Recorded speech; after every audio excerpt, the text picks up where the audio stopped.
So Vizianagaram జిల్లా రాజాంకు చెందినటువంటి చింతాడ రవీంద్ర నావీలో టెక్నీషియన్గా పనిచేస్తూ ఉన్నాడు. అయితే మౌనిక రవీంద్రకి గత కొంతకాలంగా పరిచయం కూడా ఉంది.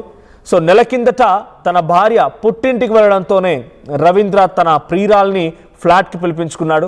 సో ఇద్దరి మధ్య గొడవ జరిగిందట. ఇప్పుడు రవీంద్ర పోలీసుల ముందు కన్ఫెస్ చేస్తున్న స్టేట్మెంట్ ఏంటంటే, నన్ను డబ్బులు అడిగింది అని చెప్పేటువంటి మాటను రవీంద్ర చెప్తున్నాడు. ఆ అమ్మాయి అంటే తన ప్రియురాలు డబ్బులు అడిగిందంట.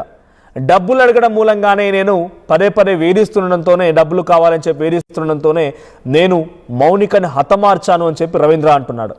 రవీంద్ర ఎంత దారుణంగా ఆ అమ్మాయిని హతమార్చాడు అంటే నిజంగా కొన్ని విజువల్స్ ఇక్కడ మీకు చూపించలేకపోతున్నాం. కానీ ఆ ఫ్రిడ్జ్లో ముక్కలు ముక్కలుగా ఆ అమ్మాయి శరీర భాగాల్ని, కాళ్ళని, చేతులని, తర్వాత ఇతర భాగాలని చాలా దారుణాతి దారుణంగా ఆ అమ్మాయి మృతదేహాన్ని ముక్కలు ముక్కలుగా చేసి 2 సంచుల్లో వేసి ఫ్రిడ్జ్లో పెట్టేశాడు.